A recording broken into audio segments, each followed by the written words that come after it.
Good afternoon and welcome back to another Shmup review on Nintendo Switch. I'm Lord Shmup, aka Surreal Rager, and today we look at Stellar Interface. Stellar Interface is Imagination Overflow's introductory game to the Nintendo Switch console with an attractive thumbnail that is sure to gain the attention of those in the eShop.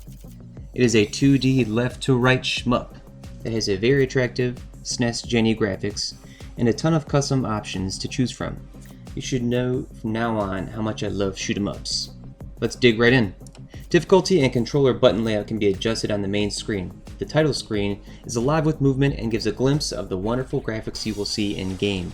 There is a screen-by-screen guide for the game that will explain how to play and describe mechanics used. So much to explore, it's great that it tells you everything that goes on. A ton of options to unlock and customize.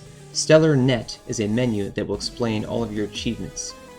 Gameplay is similar to the title screen, with a lot of enemies flying at you from all directions. The kamikaze ships were the first interesting enemy to come across. They don't stop circling around you until you defeat them or explode into you. Beginning levels are a bit short, but paired with the amount of enemies encountered in that short time is very fitting.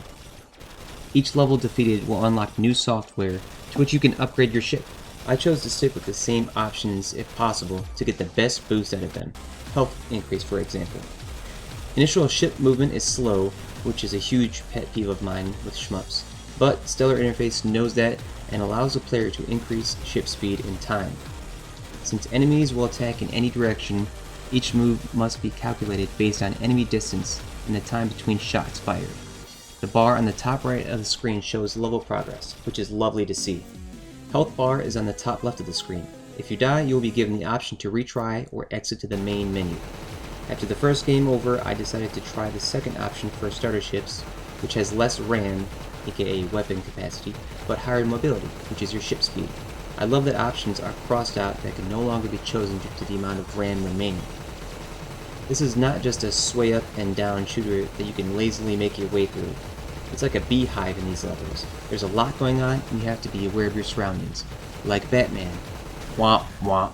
I threw that joke in there because there are references to see such as Pokemon nods in this game and many other nerd fandoms. Choose your options and upgrades wisely. The second options for ships worked better for my playstyle, even though I thought the first option was better suited. Try new things that take you out of your comfort zone and you'll be surprised at how well they can turn out.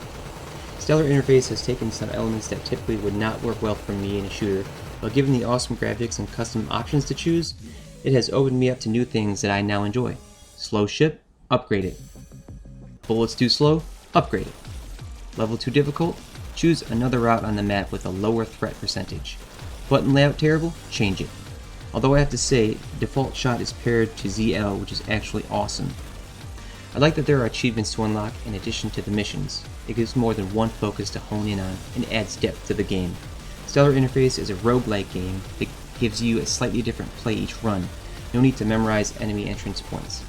Each software you unlock will choose after every level will be different.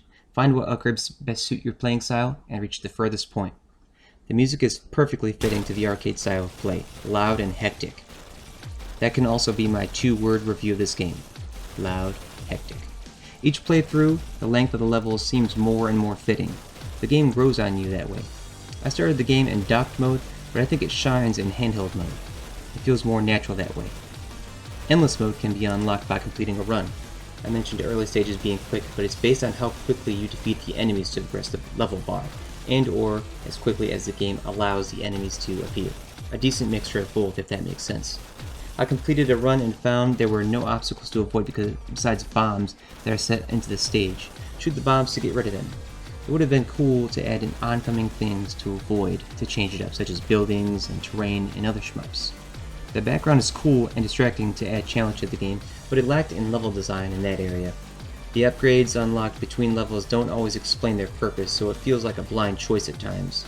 The option to choose which level to avoid or take on is nice. Skilled players can complete a run quicker, and others can take their time and get their upgrades. The roguelike elements pair perfectly with it being a shmup. This adds a great tier to the category and makes it an even more interesting pick-up-and-play game. There's a ton to unlock as shown on the menu, and will bring you back for more. It's fun and I recommend it to others. Thanks for watching, and support my channel by commenting, liking, and subscribing for more content. See you next time.